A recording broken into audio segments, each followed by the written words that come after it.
All right. Hello again, adventurers, and welcome to another exciting in-depth review. And if you're wondering why I'm doing another one of these, blame Renegade. Seriously, Renegade. It's like fourth book this month. I guess no, not fourth book this month. Fourth book in the last 2 months. Just I get it. You got ideas, but hold on. Yes, this is an in-depth review of the G.I. Joe role-playing game Ferocious Fighters Factions in Action Volume 1. Quick reminder, if you do enjoy this content, please remember to like the video, subscribe to the channel, hit the bell icon to turn notifications on. All those things are super important. Now, for the in-depth review.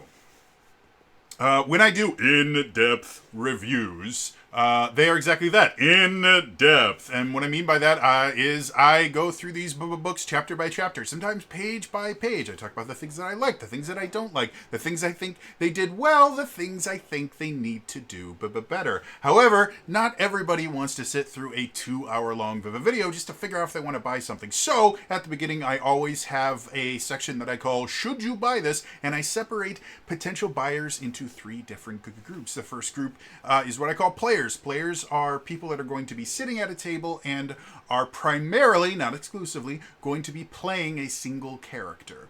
The second group is a group that I call GMs, and those are people that are going to be sitting at a table and primarily, not exclusively, but primarily are going to be sitting in the GM seat. And instead of playing a single character, they play all the NPCs, they create the encounters, they write the story, all that fun stuff. And then the third group is often overlooked. I call them the lore hounds. Lore hounds may never actually sit at a table, but they really enjoy the lore and kind of the story behind the RPG. So, should you buy these games? Let's figure that out.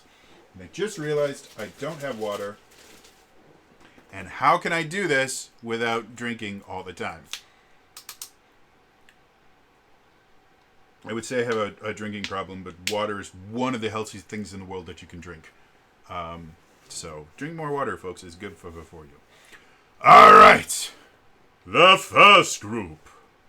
Should players buy this? So, G.I. Joe role-playing game Ferocious Fighters Factions in Action Volume 1 is an interesting book.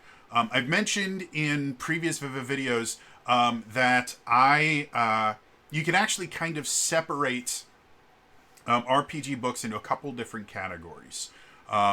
You have source books and adventures as kind of the big categories. Adventures are exactly what they sound like. They are something written so that a GM can pick it up and run players through a pre-written adventure. And then you have source books, and source books come in a couple different flavors. You have what are called core books, which is basically things like the Player's Handbook, the Dungeon Master's Guide. These are kind of the essential things that if you want to run in that system, you need this particular thing. And they tend to focus on certain aspects. Player's Handbook generally tends to focus on player options. Dungeon Master's Guide or Game Master's Guide or anything like that is generally going to focus more on things that are useful for the GM, whether that is how to homebrew your own stuff. A lot of times the Game Master's Guide will have magic items and things like that, since the GM tends to be the one that decides when those are going to show up. And then other things like sometimes they'll have puzzles or sometimes they'll have traps. And then the third thing is in D&D is called the Monster Manual. For Essence 20, they're called threats, and it's basically just a bunch of stat blocks the GM can use. And then once you get out of the core books, you have what I consider the 2 other kind of rules expansions. You have the actual rules expansion, which is, again, primarily about just giving new options to players to be able to do different things. Sometimes they come with new classes, sometimes they come with new perks, things like that. And then you have what are called campaign settings, which are similar in the idea that they add more options for players and GMs to be able to do things, but they're themed around a very specific campaign, and a lot of the things in the book are going to really only apply if you're using them in that campaign, and using them anywhere else in the game is just not going to work very well. You're going to have to modify them. So what do I consider Ferocious Fighters Factions in Action Volume 1? And that is a lovely amount of alliteration and rhyming. Like, that's impressive. It is a rules expansion in the idea that this has new influences, new origins, some new focus options, which are basically subclasses. It also has some new general perks. It has perks that are specifically tied to a bunch of new factions. And then the big thing in this is it has a bunch of new factions, which is something that not only is unique to the Essence 20 system in general. I haven't really seen another RPG system that has something that really relates to the idea of factions. Faction is basically a set of abilities that kind of define the group you work with. And this book not only introduces a bunch of new factions, but it actually introduces new rules on how to use factions. Thus far, the first time we heard about factions was in the crossover book that I think I've got next to me somewhere.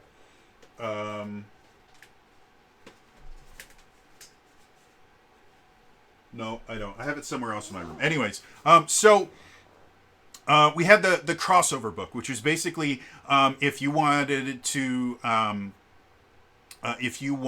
take a Transformers character and use them in a Power Rangers, or maybe a Transformer accidentally got a Morpher and turned into a Power Ranger, or you wanted to use a Power Ranger, but you wanted them to team up with the G.I. Joes, or maybe a Power Ranger actually got recruited to the Joes after their Ranger career finished, because generally what happens to most Power Rangers teams is at the end of the season, they disband in some way, shape, or form. Sometimes they'll lose their powers. Sometimes they just kind of retire their powers because they're done saving the world and the next team gets to come in. But very easily you could have a Power Ranger that now becomes a G.I. Joe. And so they introduced the idea that because G.I. Joes play very, very differently from Power Rangers, which play very, very differently from Transformers, they introduced how to kind of take Power Rangers roles and use them in Transformers and things like that. And one of the biggest parts of that was by changing the faction. And that was really all factions were for. There was Power Rangers, there was G.I. Joe, and then there was Transformers. And that's what factions was. Factions was basically what differentiated the game systems. And then we started introducing a few more factions, like the Cobra Codex, the Decepticon, where now we have factions inside of the same game. And we start kind of defining factions as, well, no, they're not really just for changing which system you're playing in. They're also for kind of changing how you interact with that system. And now with this one, not only do we have even more factions, but they have new rules in here on how to effectively belong to multiple factions simultaneously. And they have rules for how you can change your faction depending on what's going on. They have new perks that actually allow you to take faction perks from one faction and use them in another faction. So this adds an additional level of complexity on top of a system that in and of itself is already a little bit complex. As soon as I'm done doing all of these in-depth reviews, I'm actually going to go through Designing New Dragons series where I just make Power Rangers and Transformers and kind of change their factions and things like that, and make like Transformers based Power Rangers and G.I. Joe based Transformers and the things like that. That's the goal, but I keep having these things to do. So now it's gotten a lot more confusing, and this is starting to get to the point where I've talked about this many, many times before, the idea of complexity for complexity's sake. The only time you should add new complexity to a system is if it is physically impossible for you to do what you want without adding an additional level of complexity. And I don't think they've crossed that line yet. But I've pitched Essence 20 as a remarkably kind of rules light system. It's all skill based, and for the most part, as long as you understand which skill you're using and what skills apply in which places, for the most part, you can play it without needing to spend, 2 or 3 hours, looking through a book or something. With this like with the expansion that lets you basically play cross faction, that made things a little more confusing. But it was only confusing if you wanted to do something weird, like take a Transformers role and use it as a Power Ranger or something. With this, now, because even inside, and this is just for G.I. Joe, because these factions are exclusive to the G.I. Joe universe, G.I. Joe and Cobra. Now we're getting to the point where character creation, if like me, you like to just kind of go, okay, any officially published book you can use for this. Character creation has gone from something that can take... I know you guys watch me do this and it takes like 45 minutes to build a character. It really doesn't when you're not going in completely blind like I do. I can build a Power Rangers character in like 10-15 minutes. But if you start adding all these additional options, it can now take upwards of an hour to 2 hours, depending on how complex you want to get and how new the player is. And obviously I can hear the idea of, well, then just don't, limit them and only let them use the core book or something. I get that. But as happens very often, I know someone right now that just got into D&D and their first character was a Berserker Barbarian because it was simple and easy and it was in the free rules. And quite literally, they immediately started building a new character using every option available. And it became very, very overwhelming for them. And I've seen that happen over and over and over again. I used to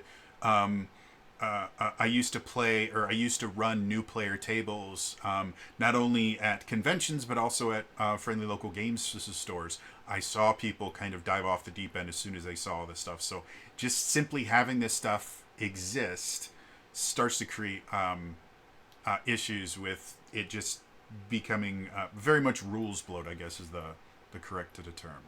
So that being said, the new faction stuff in here, for the most part, is pretty easy. My one issue, there is a single faction that the only way to be able to use that faction is to take an origin that only exists in the Sergeant Slaughter thingy that I never purchased because it was exclusively for creating drill sergeants. And that wasn't something that really interested me, or that's how it was pitched. And the box itself, it came with a bunch of other things that I didn't need because I play digitally. And so I didn't realize there were new origins or anything in there. I thought it was just kind of a lore-based thing to help you create a training officer effectively. And so yeah, they have a faction here that the only way you're allowed to use it is to purchase this $50 board game looking thing in order to be able to use the origin in there. And that also means that this particular, all the other ones, there are quite a few different ways that you can get it. You might be able to use an origin or an influence that'll give you access to it. But it'll also say, if you have this many ranks in these skills, you can also use this.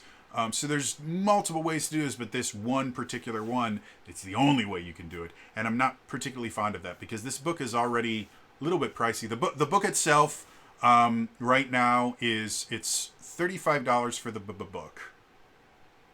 And the PDF is $20 thanks to... I feel really bad that I can't remember your name right now. I had somebody comment on one of my other videos because I couldn't remember a damn thing. Let's see. I'm gonna find them so I can call them out because they did something very nice. Where are you?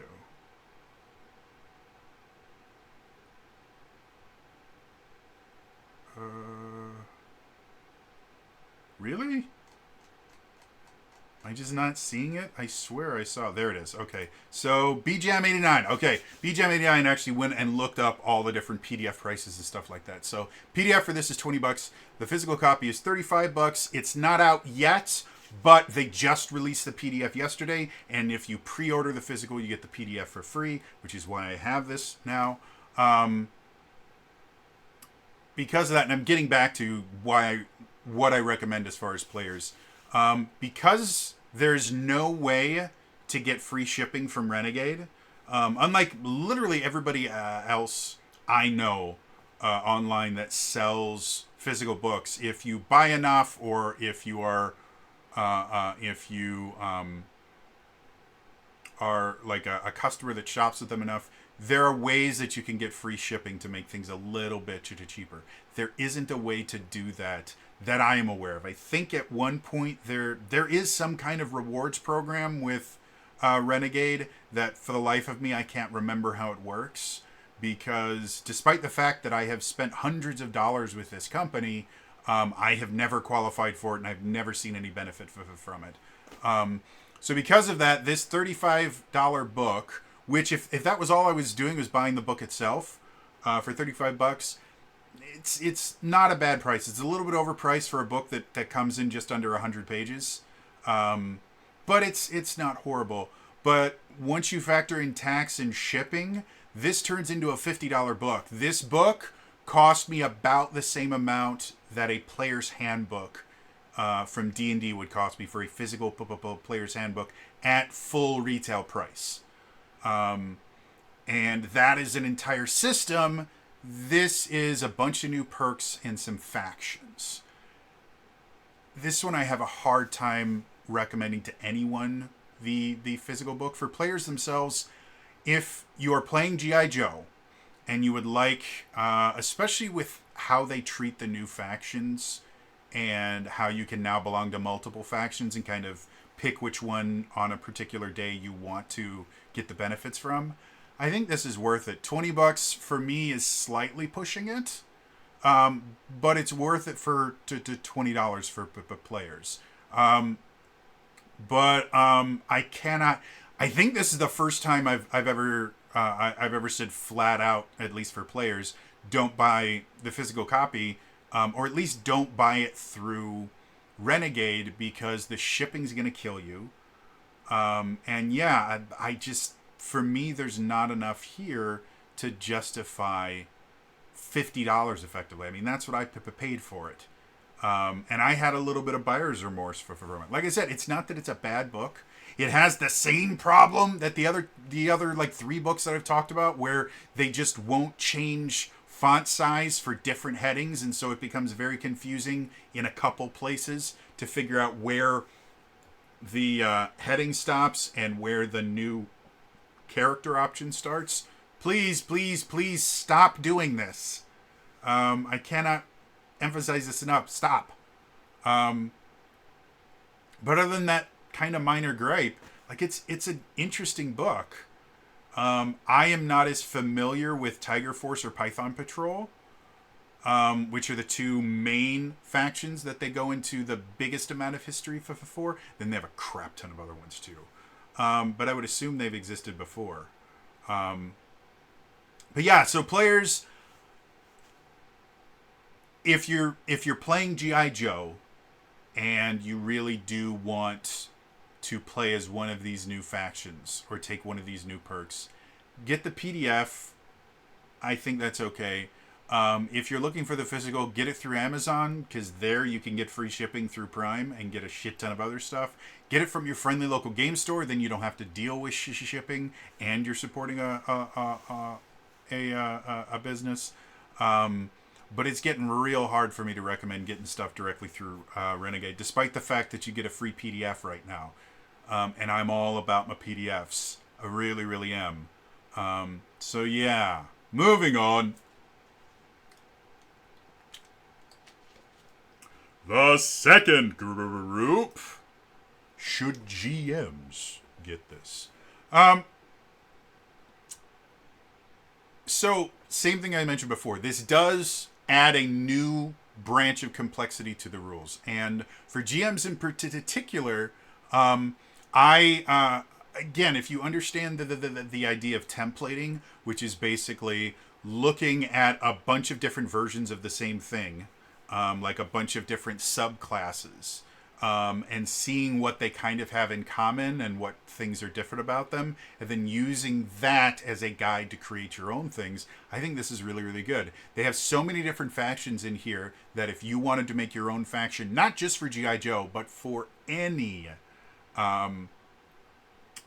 Essence 20 based game, it would not be difficult for you to do, because again, there are so many examples. For this one in particular, you've got Tiger Force and Python Patrol, and then you have that'll be 3, 4, 5, 6, 7. There's a grand total of 7 new factions in here. They also have contacts for every single faction. If you're unfamiliar with contacts, the contact system is another aspect of complexity for the Essence 20 system. It was introduced in the Power Rangers Space one that I can't remember what it's called. But it's basically a way to kind of reward players for role-playing and actually give them a way to call their friends in to help them. And I actually really love that system. They don't particularly expand upon the system. Like, there's not new ways to use contacts. There's just a shit ton of contacts in here. Like, each faction has like 5 or 6 minimum of new contacts that you can do. And some of them are named characters. Some of them are just generic characters that you can create your own NPC and just make them, okay, we're going to call them this generic one, and have them be used as a contact for your players. Something that I don't think RPGs focus on anywhere near enough is the idea that the relationships with the NPCs in the campaign are really, really important to the players. I cannot tell you how many times my players have latched onto an NPC for any one of a number of different reasons, and anytime that NPC shows up, they get excited. You see this in Critical Role all the way in the first campaign. Gilmore was not just a fan favorite, he was a favorite of the party. And every time Gilmore showed up, the players got really excited. Or the black powder salesman, that his name is escaping me right now. He was a character that Matt just kind of made up on the spot, but the players loved him so much that every time he showed up, they would get just incensed about it. They would get super excited about it. So creating systems in your RPG that actually makes it easier for the GM to kind of reward players for interacting and getting to know the NPCs and being invested in that, I think is really cool. And again, that's what Contacts does. But again, my issue, and part of my issue, is the fact that I'm buying books for 3 RPGs. If it wasn't for the fact that I have all the books for Power Rangers, almost all the books for G.I. Joe, and all the books for Transformers as far as rules are concerned, I would probably be in a much better place financially. But I'm just, because I'm keeping up with these 3 different settings, I'm going broke here. And I'm getting to the point where I'm not able to keep up with the release schedule. And so, and this is something that happens with, it's really, really common for RPGs to do this, because little bit of business theory here. The way that RPGs work is your first core book will be your most popular book sales-wise. It will sell more copies than every other book. And then each subsequent book will sell less and less copies. And effectively what happens, the reason that we are on the 5th edition of D&D, is you start with a core book, and then you start selling expansions, and eventually You will get expansions and adventures that just are just barely breaking even, or you start seeing that maybe your next one is going to have a hard time breaking even, and that's when you change editions. That's when you go from first edition to second edition, or second edition to third edition. But something that can accelerate how quickly you have to change editions in order to remain profitable is what's called rules bloat. Third edition was horrible with it. Third edition had so many books and so many different rules and things like that, that if you wanted to have every character option available for a third edition game, you'd have to spend thousands of dollars. Same thing is true about Pathfinder First Edition, especially. There's a website kind of like D&D Beyond where you can get all of the Pathfinder books. To get just the the source books, if I remember correctly, don't quote me on this, I might be confusing some numbers, but if I remember correctly, it was something like $1,500 to get the digital copies. None of these are physical. All of that is 100% digital, and I believe it's at a discount because you're buying it as a big package. It was either $1,200 or $1,500, and there are hundreds of character options in there, and it's nonsense. So the way 5th edition started was they wanted to avoid rules bloat. In general, they only released 2 adventures and a rules expansion per year for the first, I think, 4 years. Then they started making money, and Hasbro got excited, and now just this year alone, I think rules expansions, they've released 3 already, and they have 2 more coming. Or maybe it's 2 already and they have 2 more coming. And that's just rules expansions. It's not talking about adventures and things like that. Like, it's become nonsense. And I'm starting to see that with Renegade. You guys are pushing out these books so fast. It is impossible for any player to be able to just use the rules that have already already exist before something new comes out. And from a player's standpoint, as soon as something new comes out, the players want to play it. But that means either they have to create a new character, or they have to change the character that they're playing in some way, or they have to start a brand new campaign. And starting a brand new campaign every month or 2 just isn't viable, and people get burnt out really, really quickly. So going back to, do I recommend this to GMs? I think GMs can actually get a little more use out of this than players, just with how much, if you're familiar with templating. Also, there's a bunch of new threats in here, and they have dinosaurs. They only have 2 dinosaurs, which annoys me, but they have dinosaurs. I think GMs can get more out of this than I think players can. Again, I have a hard time recommending a book for $50. Again, that's not what the cost of the book is. The cost of the book is $35, but when you factor in tax and shipping, and that's if you take the cheap shipping, the U.S. Postal Service. If you go the more expensive, where you get it through UPS, that jumps it up another $7 or $8. So that could get this up to $55 or $60. I cannot recommend this book at $50 or $60. There's just not enough here. There's a lot here, don't get me wrong, but it's variations upon the same theme. And there's just not enough here that's new that I could justify saying, yeah, go out and spend $50 on this. $20 is kind of okay. If you can find it in a place that doesn't force you to pay for shipping, like I said, Amazon, going to your friendly local game store, if you find it on sale or something like that, I'd probably say, yeah, pick up the physical, because physical generally tend to be very useful, and if your computer dies, you don't lose all of your books, so that's nice. But yeah, this is another one that I'm probably just going to recommend the PDF, despite the fact that the physical is technically only $15 more. It's not. And it's really starting to get to me at this point. Again, I'm a huge fan of Essence 20. I love the dudes over at Renegade. I've had so many good interactions with the Renegade people. And the developers and the people that are actually writing this stuff are top-notch people. However, at this point, it's coming out so fast and there's so much to it that I am getting burnt out, and I have a hard time seeing this being able to continue existing at this pace for even another year. And if you compare that to, if we take another Renegade license, they have Vampire the Masquerade. Vampire the Masquerade, I think it's in its 5th edition now, has been around almost as long as D&D 5th edition.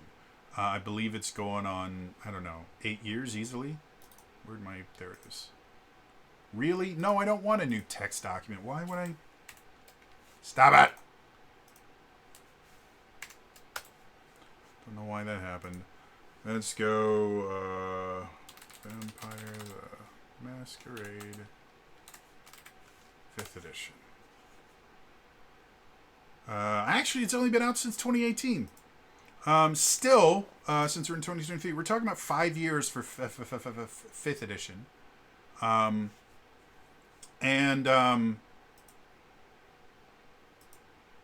Yeah, like Essence 20 is only what, like 2 or 3 years old at this point. I can't see it existing even for 5 years if they keep putting out content this rapidly. Again, I get that it's 3 different RPGs, but they're all effectively the same system. And they showed us with that crossover book that they literally are the same system, just different flavors of that system. And I think it's great. I think Essence 20 is phenomenal, but just the sheer volume of books that are coming out for all 3 of these is getting crazy at this point. And I think we're very quickly going to see a massive drop-off in sales in that. So going back to, do I recommend this for GMs? Yes, but probably only the PDF, especially if they continue just pushing out more games for this. This is going to get very confusing very quick. So moving on. The third group, should Lorehounds get this? I made mention before,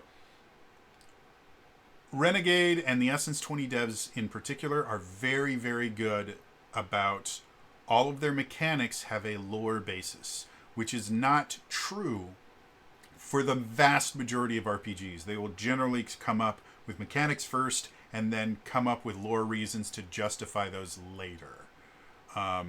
And you want a great example of that? Check out the Spell Plague. And if you've never heard of the Spell Plague, you're in for a doozy. But that being said, I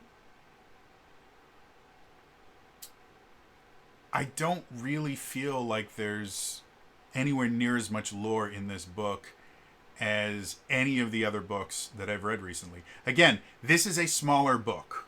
Compared to all the other books that I've reviewed recently, this is a significantly smaller book. It's under 100 pages.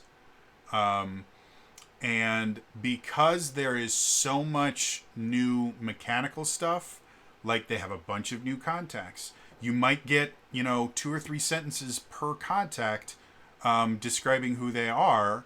And then the rest of the page is all mechanics. So as far as the kind of level of lore versus mechanics, generally in Essence 20 books, you have almost a 50-50 thing. There will be certain sections of the book that are super, super heavy mechanic focused.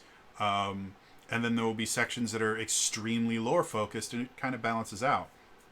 This one doesn't. This one is much closer to a kind of traditional rules expansion that you would find in Dungeons and Dragons or Pathfinder or Vampire the Masquerade. Well, not Vampire the Masquerade, because they write novels that they accidentally put tabletop role-playing game mechanics into. So yeah, for this one, I have a hard time recommending either of these to Lorehounds because there's just not that much here. Tiger Force is an interesting faction that I didn't know exist. Python Patrol is an interesting faction that I didn't know exist. And then the rest of the factions are kind of cool, but so much of this book is just player and GM options and mechanical things that I have a hard time saying that you'll get $20 worth of enjoyment out of this, much less $35 or $50 once you factor in shipping. So I think this is probably going to be the first time for an Essence 20 book where I don't recommend Lorehounds pick this up. It's not that it's a bad book. There's just not a ton of lore here, and you could probably find most of this lore online for free in an easier to digest way. For the other books, no. Like, it generally, the lore that's written in there is organized in such a way that it's still really interesting to read and is a better way to read it than what you're going to find online on a wiki or something. This one just isn't. It's very, very mechanics heavy. So, yeah. Moving on. So, quick refresher. For players, I recommend the PDF. I can't recommend the physical because it's just too expensive for the amount of content here. For GMs, same thing. I recommend the PDF. I can't recommend the physical because it's just too expensive for the amount of stuff here. However, for GMs, if you can find it with free shipping or you can find it on sale, you might be able to justify a physical book. And then for Lorehounds, I just don't recommend getting this book. It's not that the lore in here is bad. There's just not enough of it to even justify $20. So those are my recommendations. If you are here simply for a recommendation, thank you for tuning in. I really do appreciate you coming in. In the comments down below, let me know if you're familiar with either Tiger Force or Python Patrol. Especially since I know a lot of big G.I. Joe fans watch stuff like this. Maybe not my channel in particular, because I'm tiny. But they have been really into the G.I. Joe role-playing game, and it's scored well with G.I. Joe fans. I want to know, is Tiger Force just a big thing that I didn't realize was there? Or is it a much more niche thing that they've now just kind of brought to light and celebrated? And same with Python Patrol. So, yeah, let me know. What are your thoughts on those in the comments down below. Now, for the in-depth review. As a reminder, my in-depth reviews are exactly that. They are in-depth. I'm going to go chapter by chapter, sometimes page by page. I'm going to talk about the things that I like, the things that I don't like, the things that I think they did well, the things I think they need to do better. And for this one, it's gonna be interesting to say the least. Like I said, this is I think my fourth in-depth review, or maybe fifth in-depth review in like a month and a half here. So yeah, if I seem slightly burnt out, it's probably because I am slightly burnt out. But you guys really enjoy this stuff, and despite the fact that I'm getting a little bit burned out, I do actually enjoy making these in-depth reviews. They're a lot of fun to do, and it makes me feel like I actually know what I'm talking about, which is a rare experience for me nowadays. So yeah, let's jump into this. Moving on. Chapter 1. Beyond G.I. Joe versus Cobra. So, I guess one of the more interesting things about this book, first of all, the artwork for this chapter. If this is from a comic book, I need this comic book. But I kind of hope this is something that they got commissioned specifically for this, because it's insane how good it is. What it is you have a snake that I've never seen before because it has teeth. And snake in general don't have teeth. They have fangs. And they might have, I guess, a little bit of teeth on some of those stuff, but they swallow their prey whole. So this one has like a line. It's this big old green and brown, like camouflage snake, constrictor sized snake with a massive tiger. and they're fighting, like the snake's wrapped around the tiger, and the tiger's like, rah, and it's got his claws up. It is the most badass picture ever. It is so freaking cool. Just insane. But the next thing is it starts talking a little bit about how factions work. And that's useful. But then it immediately goes into the contacts rule. And maybe it's just because they haven't... No, because they used contacts in the Cobra. I don't know. So they actually reprint all of the rules for how contacts work, which is not something that happens a lot in the Essence 20 books. They are very, very happy to just reference another book and say, you have to open up this book. It's been one of my complaints about the last few books that I've reviewed, is the fact that in order to read the new books, you have to also have the old book on hand, because they will simply go, yeah, check this page to understand how this works. And I'm not a huge fan of that. For smaller books that tend to be on the cheap side, I'm kind of okay with, like, yeah, for $15 you can force me to look at another book. But once they start getting like full price books, I think you should have all the rules necessary to understand what's in that book contained in the book. They don't need to reprint every single thing, but if it's something that is intrinsic to you understanding how the book works, they need to reprint it. And so for this one, they actually reprint all the rules on how to use contacts, how to summon them, how to gain them. I was really impressed with that, and it made it significantly easier to understand that. And then right on page 7, they make the mistake that they've been making over and over again.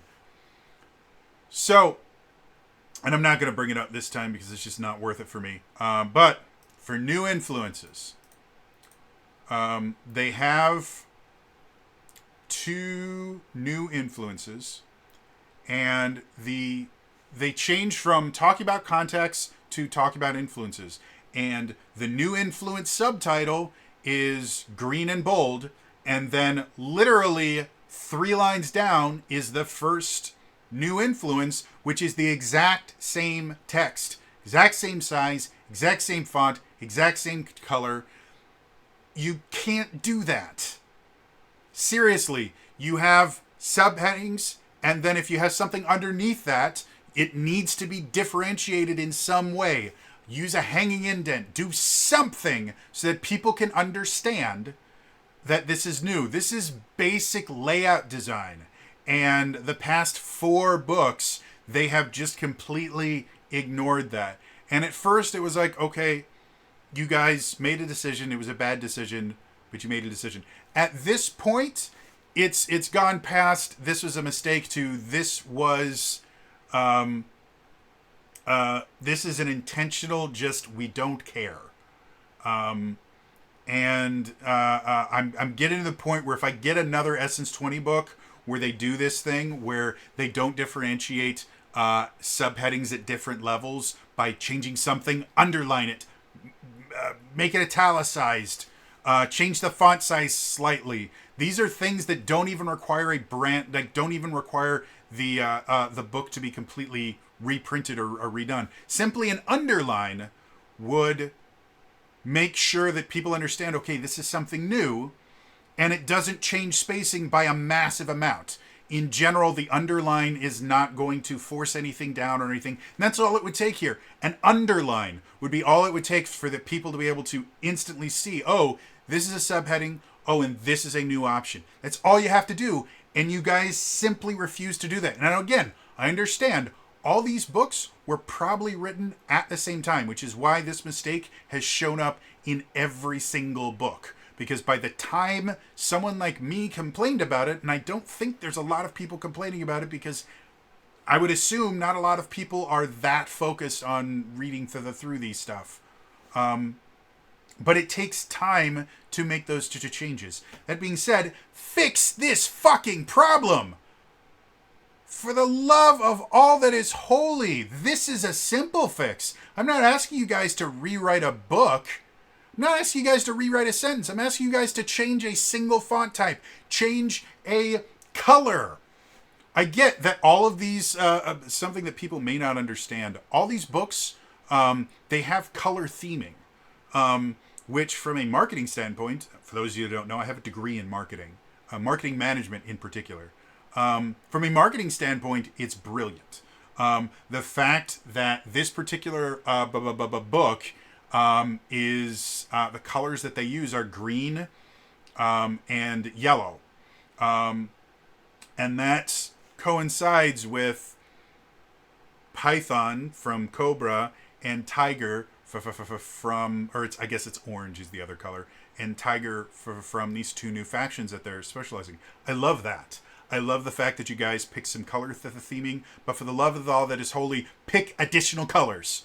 The snake that you showed, that really awesome artwork at the beginning of this chapter, the snake has 2 colors, and so does, and the tiger has 3 colors. Tigers are orange, black, and white, and they have a little bit of yellow on them too. The snake is green and brown.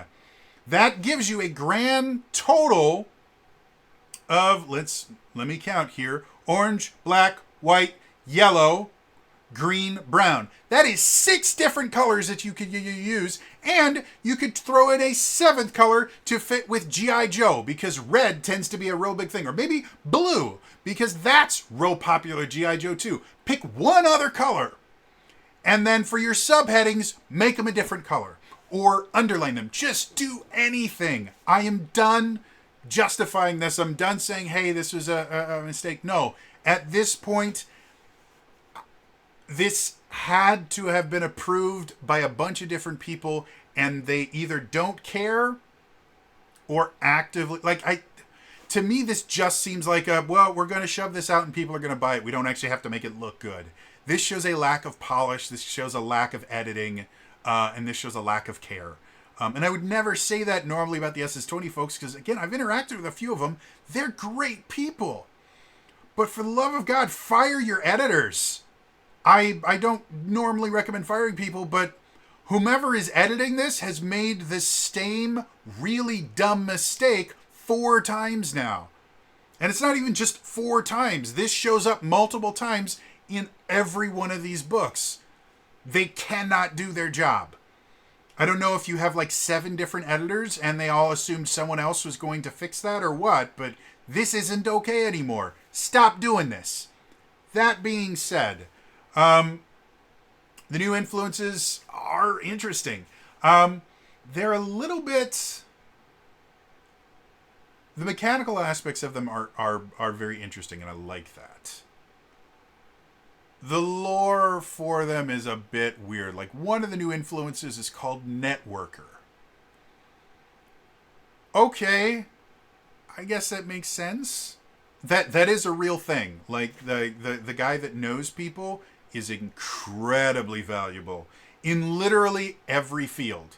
Fun fact, I go to therapy, or I have phone therapy because I can't leave my house.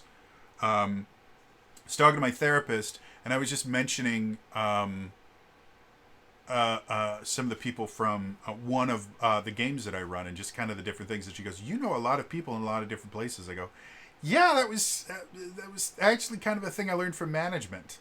In management, specifically in retail management, one of the secrets that a lot of people are not aware of is once you become a store manager, you stop getting pay raises.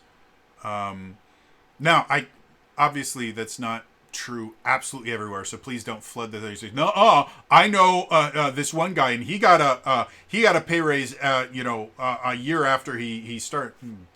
For the most part, and this is coming from someone that has worked in retail management for almost a decade. And has worked in a bunch of different fields in retail management. You don't get promoted, or you don't get pay raises once you become a store manager. If you can get above store manager and you can become a regional manager or even higher, you go back to getting pay raises because they want to keep you there. But store managers, they really couldn't give a flying fuck about,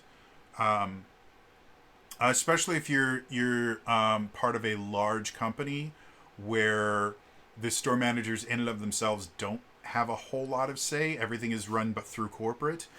They could they could care less. So the way that store managers are able to get pay raises because they deserve them, is they get jobs with other companies.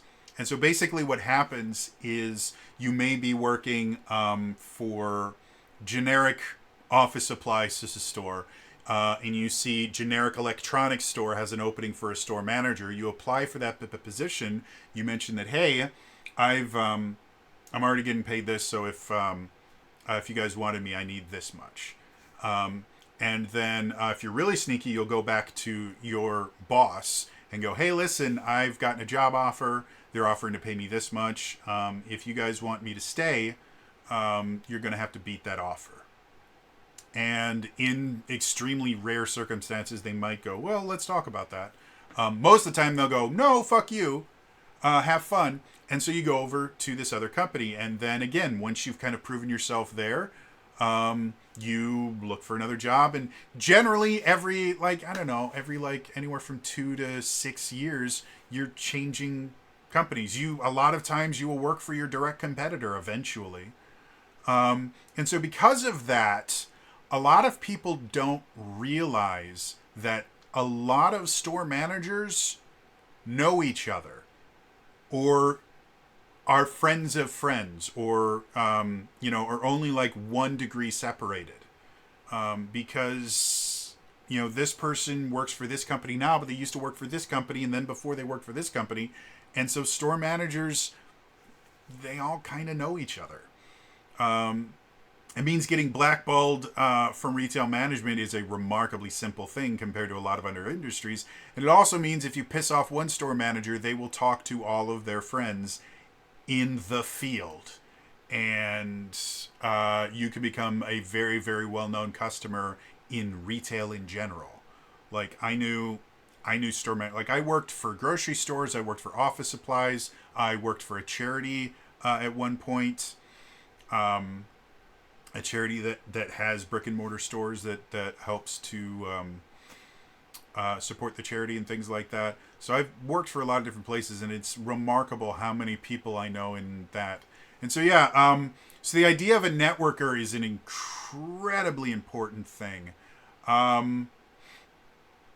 But their example of the networker is General Hawk. And at least, here's the description of General Hawk they give. Between his family's business associates, his military connections, and the many diplomatic relations he's cultivated over the years, G.I. Joe's Brigadier General always had the perfect ally to call on in times of need. And I guess that does kind of make sense, but I don't know. General Hawk was never someone that I thought of as the guy who knows people in G.I. Joe. And I will 100% admit that I'm not super up to date on the lore of G.I. Joe. So maybe I just don't know General Hawk very well. But anyway, so the new influences, there's only 2 of them, at least in this section. They're kind of cool. They have a bunch of new general perks. And again, things like Faction Veteran is a new general perk. Choose a faction for which you meet the requirements. During equipment requisition, you can choose which faction you use for this mission. You must meet the requirements of a faction to use it. So there is a perk that effectively anytime you do an equipment requisition, so literally every time you go on a new mission, you can change your faction, which is really interesting. Again, it's in that particular one, you have to be above level 12. They really went hard on the idea that factions are not just a part of your character creation, but they are a customizable part of your character creation and can continue to customize as you level up and do things. So I really think that's cool. Then they also had stuff like Fortified Bond, which, gives you bonuses to contacts and stuff. Like, so many of the general perks in here are related exactly to factions and contacts. Both systems I like, but it does mean to use any of these, you have to add that additional complexity to your game. So, which isn't that really big a deal. And yeah, that's that. Moving on. Chapter 2, G.I. Joe's Tiger Force. Again, I was not aware of Tiger Force before. It's a cool thing. Basically, Tiger Force are the people that they send out when they're not going to be able to support them logistically. And if you're unaware of what that means, basically, in any kind of military situation, when you're going into a place that you don't have a military base nearby, one of the important things that needs to happen is you need to have a supply line access. You'll set up things called an FOB, a forward operating base, and that's meant to be where the supplies kind of congregate for people that are out in the field. However, there are situations where you are just going to be completely cut off from supply lines, and you have to literally survive on your own. You're not going to get food. You're not going to get more ammo. You're not going to get the stuff for upkeep of your weapons or anything like that. You have to literally be able to survive on your own.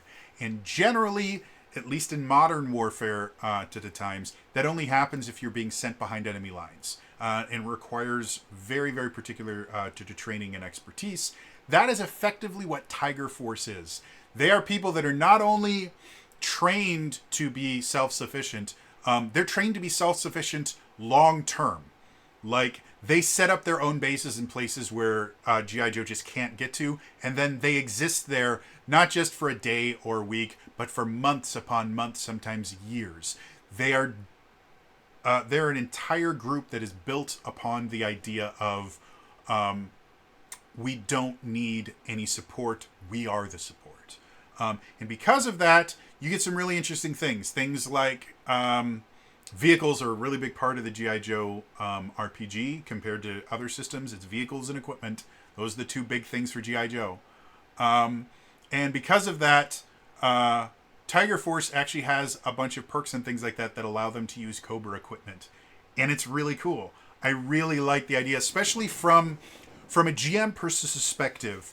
Running a kind of regular G.I. Joe game, to me, feels very much like a West Marches campaign. If you've never heard of that, a West Marches is basically a campaign where you have kind of a wilderness area with a central kind of hub, and you have multiple GMs that not only all use the same world, but actually pull from the same players. And so every time they run an adventure, what they do is they just announce, hey, I'm going to be running an adventure, I have this many slots at my table, and the players kind of volunteer for it. And so you don't have set parties as much as you have a bunch of player characters that will just be kind of grouped together every so often to go on adventures. Organized play programs like Living Forgotten Realms or the D&D Adventurers League, Shadowrun missions, Pathfinder Society, things like that are very kind of similar to West Marches campaigns where you whenever you sit down at the table, you really don't know who the other players are going to be. And it does require you to build your characters a little bit differently because you don't know if you're going to have certain character roles filled when you sit down at the table. In general, you do need to kind of make your characters a little more self-sufficient or a little more able to support a wide variety of play styles, as opposed to if you have your own party, then you know what each character can do and what each player is used to doing, and you can build your character in a very specific way to support that particular archetype. So regular G.I. Joe campaign is going to be very much West Marches feeling, where even if you are playing with just a single group of people, you are always kind of being approached by a different person going, hey, here's a new thing, but you always come back to base at the end. For a Tiger Force campaign, you're not. You just have the other members of your Tiger Force group, and that's it. You're not going to get additional orders. You're not going to get additional supplies. Your requisitions are going to be a little bit more different. Everything about it is much more, no, these are the only people that you know. And you're alone. And I think that makes a very, very different campaign, which I like. Um, it almost gives, like, I could definitely see a Tiger Force campaign playing very similarly to a Power Rangers campaign, where other people exist, but the only people that you can trust and count on are your other Rangers, or in this case, your other Tiger Force members, your other Tigers. And so I like that. Anything that allows you to kind of change up your playstyle, I think is cool. It starts off with, again, a little bit of lore, and then immediately starts going into the kind of mechanics. Faction access. Every new faction has this section that says faction access, which basically tells you what do you need to do in order to be able to use this faction. And just to give you an example, I don't want to go into too much. One of the ways you can do that is you must have a specific number of ranks in Brawn and Persuasion, and your highest essence score can be no more than 5 points higher than your lowest essence score in order to be a part of Tiger Force. Or there's an influence called Earn Your Stripes that you can have, and if you choose that influence at character creation, you automatically have access to the Tiger Force faction if you want it. But if you haven't taken that influence at character creation, all you have to do is have enough ranks in Brawn and Persuasion, and you get access to this faction as well. The faction perks are interesting, to say the least. I love everything about it. It's really interesting. They talk about the new influence. There's a new Ranger focus option called a Peacekeeper, which is a very social focused, focused character, to the point where I don't think any of the focus traits are really targeted for combat. I believe they're almost exclusively role-playing focused. Not that they don't have any use in combat or anything like that, but this is designed to be someone that literally is a peacekeeper, someone that is able to make friends and create allies and things like that. I think one of the coolest things they have, because you see this actually in the Cobra focus as well, is this thing where at third level, choose an essence score other than social. Whenever your roll increases your chosen essence score, you can instead increase your social essence score. So effectively, what this means is, let's say you're a ranger. Rangers tend to be a little bit more speed focused than strength focused for the most part. I think you can definitely build a strength based ranger, but it'd be weird. So theoretically, if you're just not using your strength essence that often, you could link your social essence to your strength. So anytime when you level up, it says, hey, you can take strength. You can choose, well, I can choose strength, or I can choose social, and I can increase that and do all these other things. And this particular focus does have a lot to do with the contact system, which contacts do have combat benefits. And so this character very much is going to be very good at making you contacts and using those contacts very effectively. And yeah, like, because the contact system is kind of unique to Essence 20, there really isn't a way to compare this to something like D&D. Like, most of the time I'll say, oh, this is the rogue, or this is the paladin or something like that. There isn't a peacekeeper in D&D. Like, there just isn't. You could kind of sort of say that it has some bard-like influences, but the 5th edition bard doesn't play like this. Earlier versions of the bard, like the 3rd edition bard, are kind of similar, but even then, not really.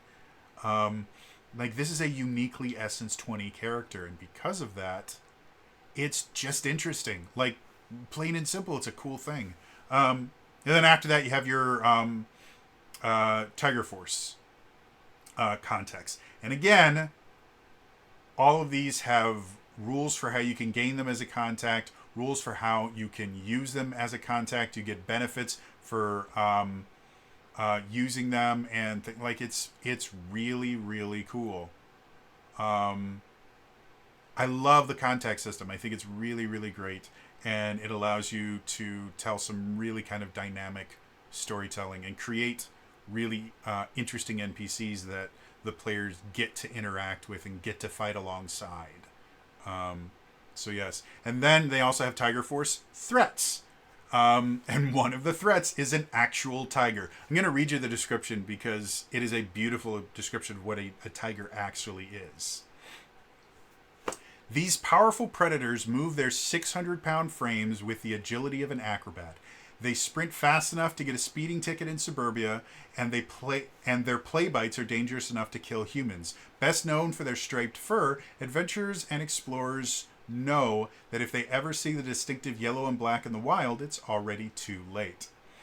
To be perfectly honest, I have loved giant cats since I was a kid. I became fascinated with the cheetah when I was in like the 3rd or 4th grade, and it has been one of my favorite animals forever. Tigers, I love. Panthers, cougars, all those things. Like I think they're really really cool. Lions, I've never. It's not that lions are bad, but they've never been quite as cool to me as tigers and especially panthers. Like panthers are really cool. Cheetah are amazing. I think it all has to do. There was an episode of Kratz Creatures where I can't remember if it was Chris or Martin. Wanted to show how fast a cheetah was, and so he did a foot race, not with a cheetah, but he ran, and then they compared to how fast a cheetah runs, and it's not even close. Like cheetahs can go like 60 or 80 miles an hour, like they're insane. And the fastest human in the world, I think, at a sprint is something like, it's either like 7 or 12 miles an hour is the fastest human in the world, and they can only keep that up over short distances because sprinting is exactly that, short distance stuff.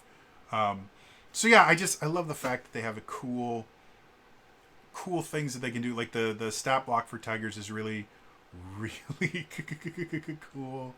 And so quite literally, you can fight a tiger, or you could have a tiger as a pet, or just kind of helping out the Tiger Force, because of course they have tigers that are their friends. And then they have a bunch more kind of generic stuff that you can use technically as kind of allies. But more often than not, this is going to be if you are fighting Tiger Force as Cobra or anything like that. Yeah, I mean, they're threats. They're interesting threats, don't get me wrong. I don't think... I made mention in the last book that in certain RPGs have to have what are called boring monsters, which are basically just kind of generic cannon fodder that show up and augment other combats, and they're just there to be hit points and damage. That's all they really are. You need to have some boring. But if you get too many boring monsters, then it just kind of feels like, well, this is hit points and damage with a coat of paint on it. And so you do need to have a lot of more interesting monsters. And probably one of the biggest problems with early 5th edition was so many of the monsters were relatively boring. The lore behind them was really cool. Actually running them was boring as hell. SS20 really doesn't have that problem. Almost, it's very rare to find quote-unquote boring threats in Essence 20. And I don't think there's any quote-unquote boring kind of generic cannon fodder stuff in any of these. They're very cool. And then they also have vehicles, and they have new vehicle traits. Yeah.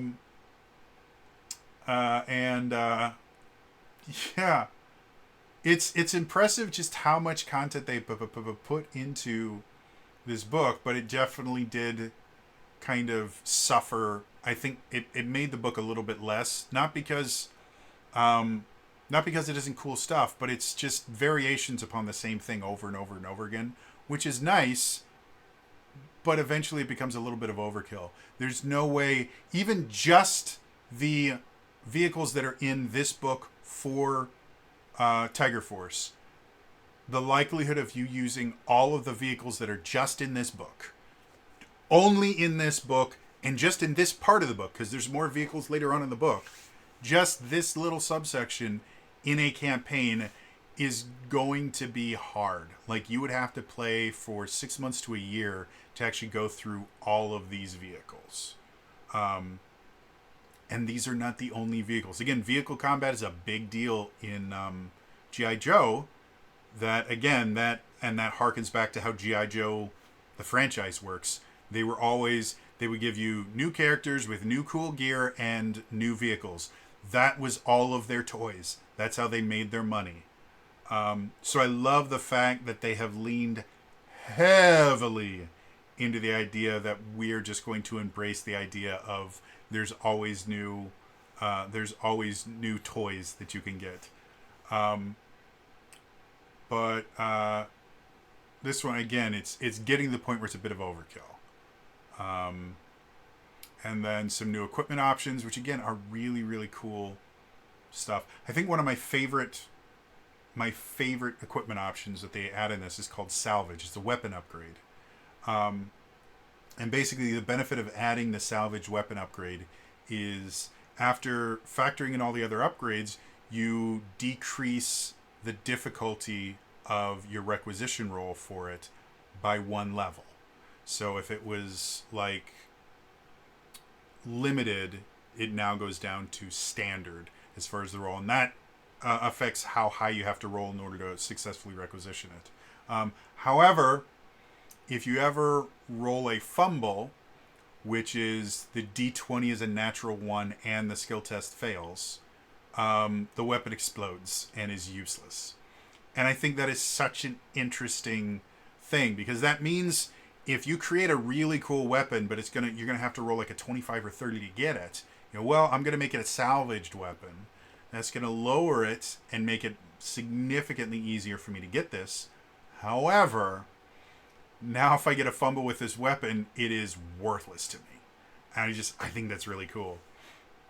And then they have some specific general perks related to Tiger Force. And for the most part, as much as they are lore-wise related to Tiger Force, they're really not limited to Tiger Force. Like, these you could use with any G.I. Joe character.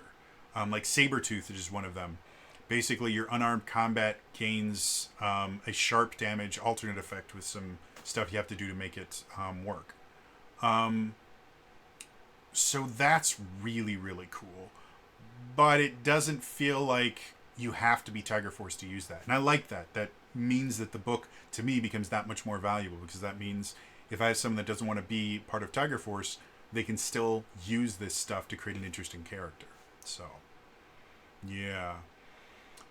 And then they have this thing called Tiger Force in your campaign, which basically just it's a little ditty that kind of explains how you can add it to your campaign without it feeling forced in. So, yeah. Moving on. Chapter 3. Cobra's Python Patrol. So, if Tiger Force are the people that effectively go behind enemy lines, are completely self-sufficient, Python Patrol are... I'm just going to read the description. Python Patrol is a new faction for Cobra characters in the G.I. Joe role-playing game. An elite group of soldiers hand-picked from various Cobra units. Python Patrol members receive special training and equipment for stealth missions. Their radar-resistant uniforms mask their presence, catching G.I. Joes unaware. These are super sneaky people. And the amount of nonsense, and I use nonsense in the fun way, built into this to just create these really, really sneaky characters, it's insane. I love everything about it. They have, again, the faction access, the faction perks, which, again, the faction perk is basically the Go Joe that you get at level 1. You replace that with, or Cobra, I think, is the one for Cobra characters. You replace that with this particular faction perk. And again, it makes for a very different character, which I think is a good thing. And then, again, they do this stupid influence and sub. They fix it, guys. We're done talking about this. subheadings need to be differentiated. You can't just use the same thing for different levels. Stop that. That being said, new influences, which I believe they only have one new influence for that, and then a new infantry focus option, which is Force Recon, which, again, is really interesting. Like, they give you, effectively, they give you kind of a pseudo sneak attack. Like, you can use the sneak attack feature from a commando, which is basically kind of the rogue of G.I. Joe, once per combat. So this does kind of make infantry is kind of like your generic fighter style character, and this creates a very kind of sneaky, almost hybrid fighter rogue style, or fighter thief, I guess, is when they used to multi-class them back in second edition in non-human races. Fun fact, so second edition, humans could do what was called dual classing, which is where you would basically level up a single class and then stop leveling it, choose a new class, start at level 1, and then once you got up to the same level you had your other class in, you can now use both the benefits of both of those classes, and that's how they kind of multi-classed. Non-humans could do what was called multi-classing, which is basically at level 1 there were certain pre-defined groups of classes, like you could be a fighter thief or a thief mage, and it was based on your race. And basically what would happen is as you leveled up, you would alternate which one got the next little level for the most part. Which was really weird in second edition because different levels had different experience points thresholds. Anyway, so yeah, so this is kind of that fighter thief style thing, which I think, again, really cool, really interesting.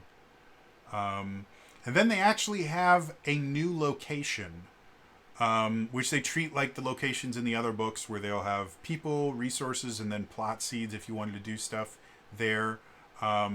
This, again, has significantly less lore than most other new locations. In, like, the Cobra Codex, there's a lot more lore for each location. This is barely, I don't know, half a page. And then more contacts, which, again, really interesting and fun. And, yeah, cool stuff. And then there's a whole section called Who's in Charge Around Here?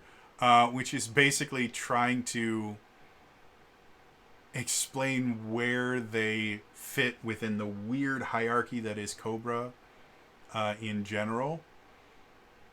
And then some more contact stuff, and then threats, which again, if you are playing a G.I. Joe campaign, these threats are going to be things that you fight against.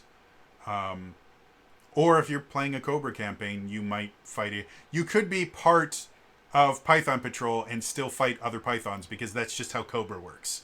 And again, I find that hilarious and interesting at the same time. So, yeah, I mean, it's more threats, and then more vehicles. They have a new vehicle trait for Python-specific vehicles. And yeah, and then a few new Python Patrol equipment options. This is significantly smaller than Tiger Patrol, but again, it's kind of like how these videos work. You'll notice that each subsequent section gets smaller and smaller. It's because stuff that I said in previous sections kind of applies towards stuff that I say here, and so I have less and less stuff I can say as I go on. Well, same thing here. They have less and less new stuff that they need to do each time they go. And then Python Patrol in your campaign, so, yeah. Moving on! Chapter 4! Other Ferocious Forces. So this is where they introduce a bunch of other forces without all of the hubbubaloo and things like that. Basically, each one of these is basically just going to give you the faction access, which tells you how you can get it, and then the faction perk, and that's really it.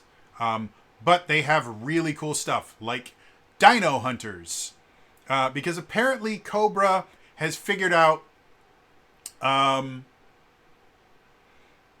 to clone dinosaurs, and they use them now. So you have a faction of Dino Hunters.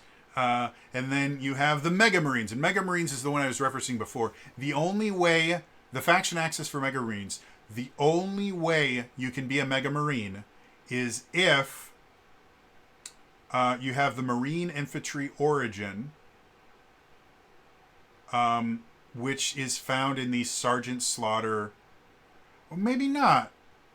Am I reading? All right, so they have logos for these things. And the logos make the G.I. Joe role-playing game Sergeant Slaughter sourcebook. I'm guessing the Marine Infantry Origin. Well, here, I can look it up real quick. Because I don't have that one, but I do have the actual G.I. Joe role-playing game. And I can just go to Origins. So Navy is where... So Sailor Origin...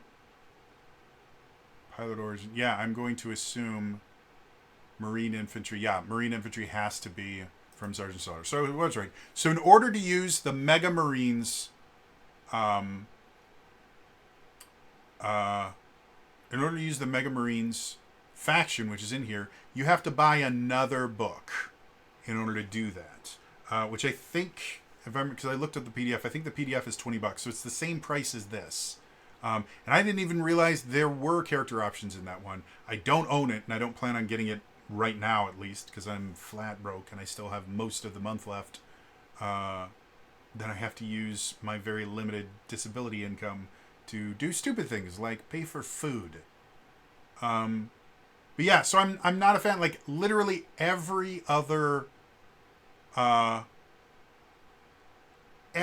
faction allows you an alternate way to be a part of that faction, but Mega Marines is exclusive to the Sergeant Slaughter sourcebook, which is a different book. And if they wanted to put a faction that is exclusive to another sourcebook that is not a core rulebook, they should have just put it in that book and not put it in this one. The funny thing is, each one of these factions has like an alternate Cobra faction that kind of opposes it. So for Cobra characters, you have Mega Monsters is the one that kind of opposes Mega Marines. And faction access for that simply involves genetic alterations, which is stuff that was introduced in the Cobra Codex book. But again, in order to play Cobra characters, you already have to have that book. So in order to play G.I. Joe characters, you don't need to have Sergeant Slaughter in order to play. And again, the Cobra Codex is almost its own core book. So yeah, I mean, technically, I guess, yeah, it does require... but it has that, or you can use the new brutish influence, so new influence that's in here, and have at least a D4 rank in either animal handling, intimidation, or science. So for that one, yes, they have one more. It's like, well, yes, you have to buy a different book in order to use it. Or you have an alternate here where, yeah, or you can just use content that is already in this book. So you don't have to go and buy another book just to use the content that is in this book. And so, yeah, I don't know why. It is the only faction that only allows you to do it if you have an origin. A specific origin that is not in the core book. It's weird.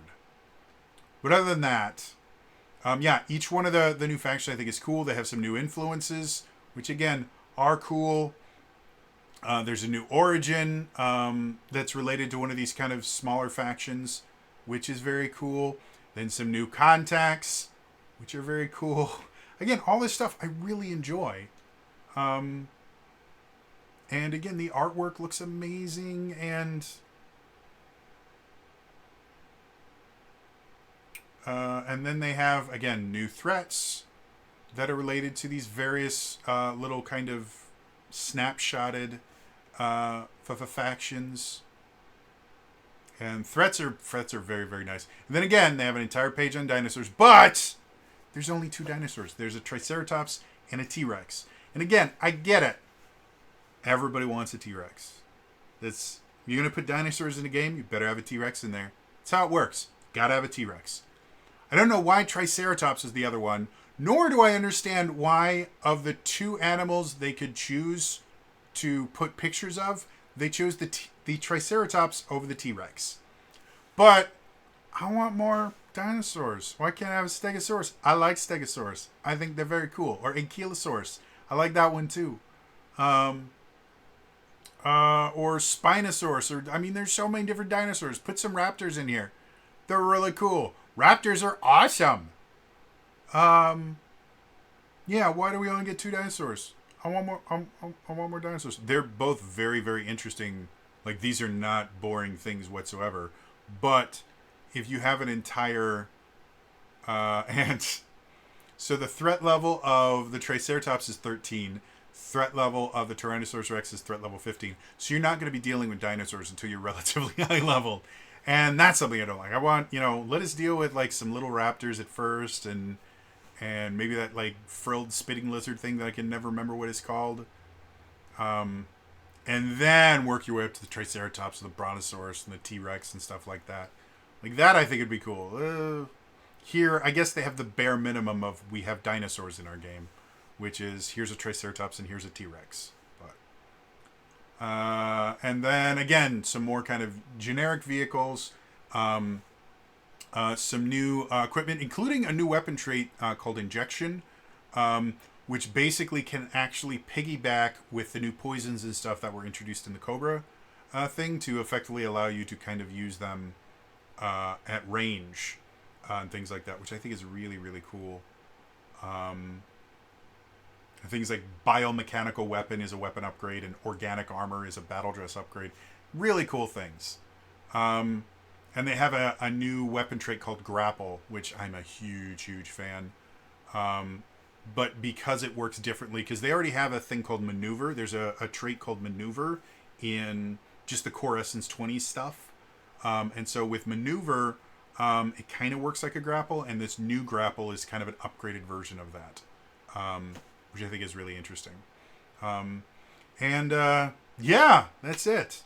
So, moving on.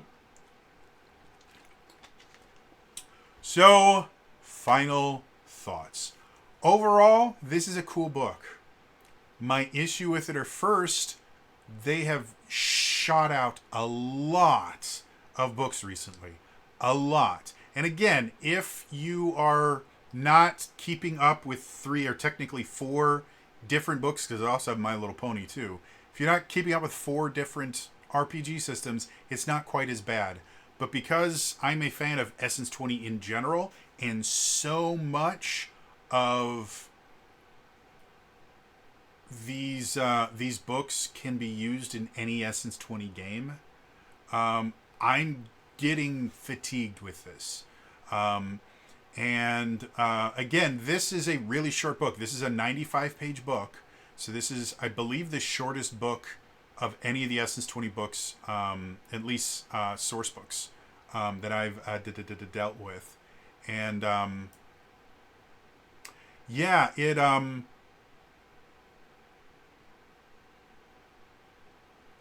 it's not a bad book by any way, shape, or form, but if it didn't cost as much as it does, because again, $35 book, when you look at it as just, it's a $35 book, $35 is less than their core books, which tend to go for about $55, $60.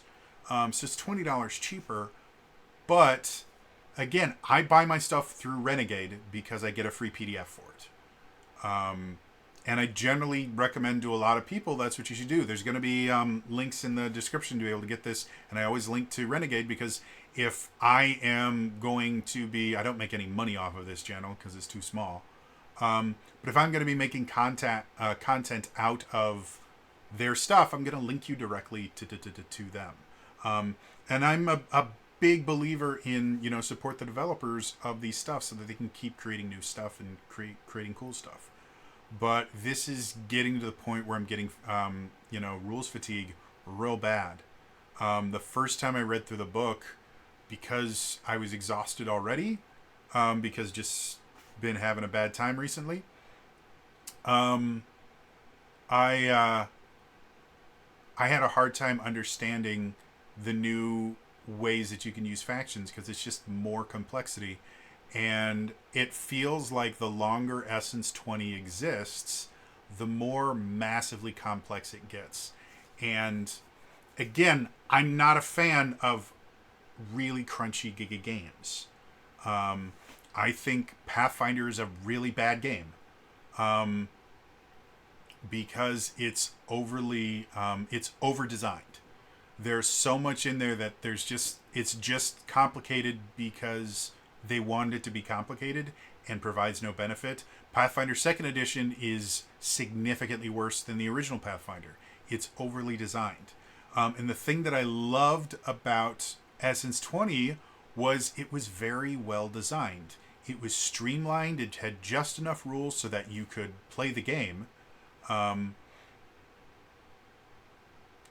thought I was about to sneeze. There was enough rules for you to be able to play the game, and they were vague enough that you didn't have to worry about looking up a rule for everything like you have to do in D&D 3rd Edition. I'll also say I don't think D&D 3rd Edition is a particularly good version of D&D. It's especially once you get to 3.5, it is over-designed to death. And it's one of the reasons why D&D started seeing a decline at that point. But that was one of the things I liked about SS20 was it very much felt like a rules light system. And with every new book, the idea of rules light is being thrown out the window. And this is becoming an incredibly complex, convoluted system. And I don't think that's good for the health of Essence 20 just as a whole. I think it's going to cause problems very, very quickly here. Sorry, I have to change something on my display here. Nope, that was the right way. Stop it. So yeah, I'm not a fan that every new book that comes out has to expand the system. I am much happier with the idea, like if you want to add a new role, don't add a completely new system that applies to all roles. I get that you technically get the most bang for your buck if everything, anytime they release a new thing, it retroactively applies to everything else. But what that eventually does is it creates a very, very complex system in general. And again, that was the downfall of 3rd edition. That was the downfall of Pathfinder. It's the reason that people stopped playing Pathfinder 2nd edition until the whole hullabaloo about the OGL. It's just, we can't, every time a new book comes out, it cannot change how Essence 20 works. And I get all these things are really, really cool. And I'm still looking forward to Finster-matic, whatever, the new Power Ranger book that's coming out, because it's adding spell casting and magic to Power Rangers. I think that's very, very cool. However, it's gotten so complicated now that it doesn't feel like the Essence 20 system that I ran a Power Rangers game less than a year ago. Last December, I ran a mini campaign. It only lasted, I think, for 4 episodes. Basically, every Wednesday in the month of December, I ran this little mini campaign. And the game that I ran then looks nothing like Power Rangers now. And once the Finster book comes out, it's going to change it even more. There was no contact system. I'm not saying contact system is bad, but there was no contact system. I don't think they had the crossover book out yet. I can't remember, to be perfectly honest. But I definitely wasn't using it. We only used the core book for that. There weren't really faction perks or things like that. Like, they existed, but they weren't. They were just Power Rangers. Yeah, the equipment wasn't nearly as complicated, and like every single time a new book comes out, something crazier. Like they didn't have battleizers at that point, and it's not that I think battleizers are a bad thing, or form changing and stuff like that. I don't think those are a bad thing, but every time you add a new system on, it increases the complexity, and you eventually get to a point of diminishing returns. And I think Essence 20 in general is flirting with the diminishing returns. I have a hard time seeing them, first of all, be able to keep up with these books, because the books are just going to stop making them a profit real quick here. I'm not sure if this particular book is going to make them a profit, because, again, the two factions that they are celebrating here are not ones that I'm super familiar with. And I just don't see this being anywhere near as big as a draw as something like the Cobra Codex or something like that. And each additional book is going to become more and more niche. It's just how RPGs work. So yeah, I really think they should stop releasing so many books, which again, I understand is not, 9 times out of 10, that is not a designer choice. That is a corporate choice. They want you to keep selling books and keep making as much money as physically possible. And the easiest way to make more money is to make your customer base that already likes you just buy more stuff from you. Targeting new customers is significantly more difficult than just getting your customers you already have to buy more. So I totally get that this is a business and it needs to run that way, but I think you're starting to hurt the brand of Essence 20. And I think if it continues like this, it's going to blow up. I would much rather see like 1 or 2 adventure books that are published a year, and then maybe one rules expansion of some kind for each RPG system spread out over the year. Instead of just getting thing after thing after thing after thing after thing after thing.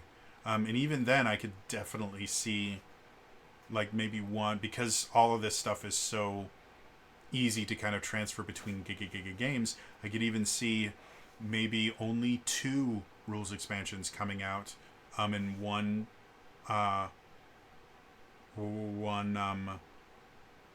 property just not getting a rules expansion that year.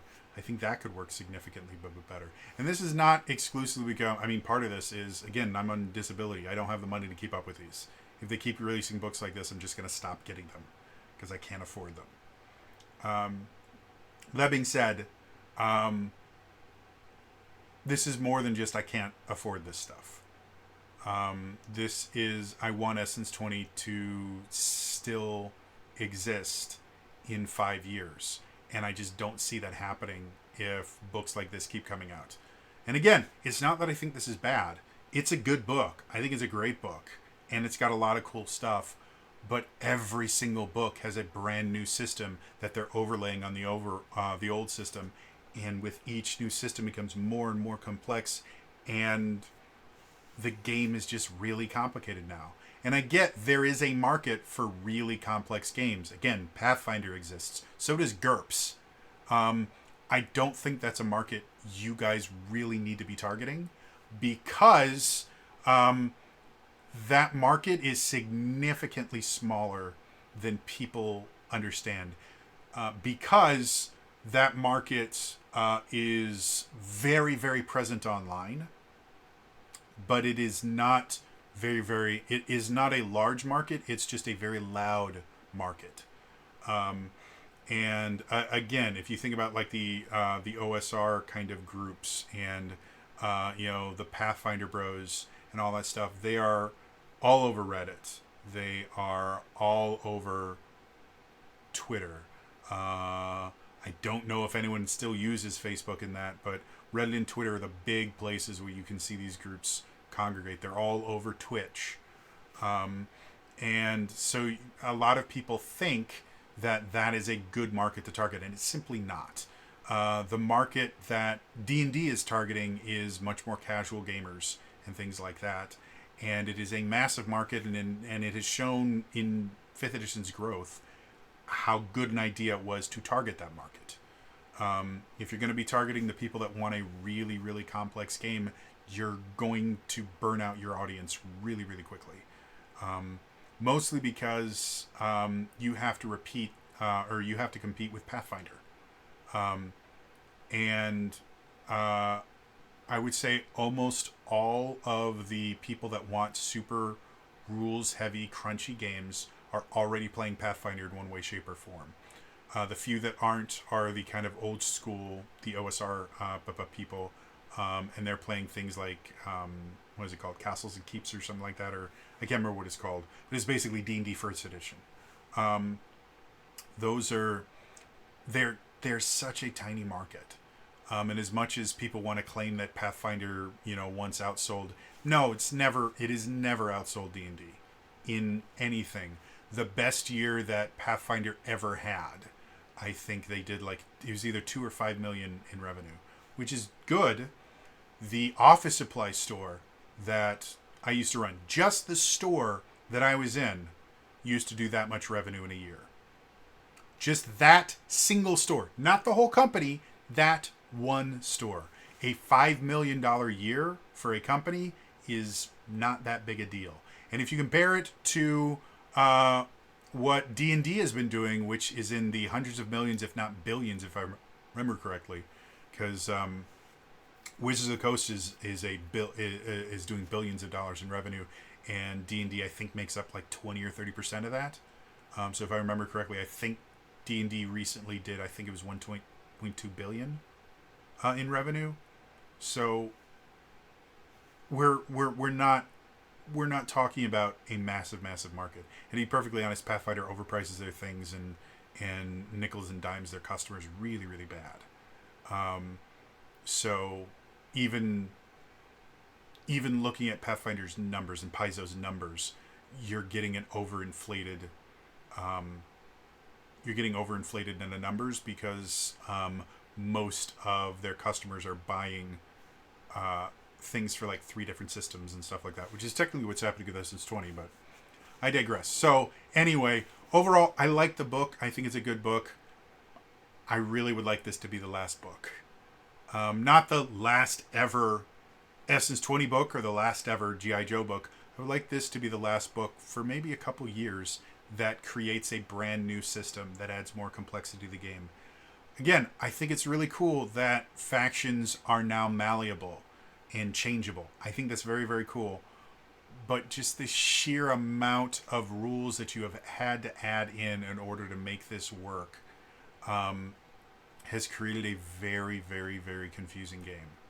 And it's not to the point where I wouldn't recommend it to people, but I would not recommend Essence 20 to the same people I was recommending it to a year ago. Which is fine. If that's the way that you guys want to go with this, is perfectly fine. You're going to lose a massive audience, though.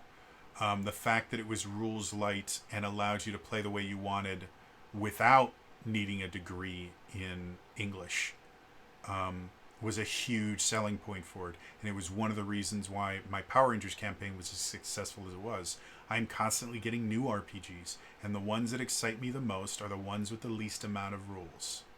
Because that means that I can tell the story that I want without having to find a way to jury-rig the rules to allow me to do that. Yeah. Again, I'm not saying I don't want more G.I. Joe books. I just would like G.I. Joe books that add new focuses or add new roles. Like the Power Rangers books, they add new roles each time, and I like that. I don't want more and more complex systems. It's just getting crazy at this point. And again, I love Essence 20. I think it's really, really great. And part of this might just be the fact that I'm not a huge... Of the 4 Essence 20 subjects, G.I. Joe is one of my least favorite. Not that I don't like G.I. Joe. I just was never into G.I. Joe as a kid. As an adult, I'm not super into it. My Little Pony used to be the one I knew the least about, and then I got the book and I realized My Little Pony is amazing. And it actually is a little more interesting to me than G.I. Joe. So part of this might just be the fact that this is my least favorite of these 4 series. So, you know, your mileage may vary. But yeah, you guys are flirting with a line right now. And that's, again, you're totally entitled to do that. This is your game. And if you want it to be hyper crunchy and things like that, that is entirely your prerogative. And you can definitely do that. And there is a market for that. I'm just not a part of that market. And I will probably get disinvested in this real quick if every single new book has a new system that adds upon the old systems. Again, it's not that I don't want new content. I don't want new systems. I don't want added complexity. Just give me more choices without adding a brand new way to do things. So, anyway, that is going to be all for me today. As always, remember to like the video, subscribe to the channel, hit the bell icon, turn notifications on. All those things are super, super important in the comments down below. I would like your guys' opinion on this. Again, I'm assuming most of the people watching this have not purchased the book yet. That's one of the reasons I make this, is to give you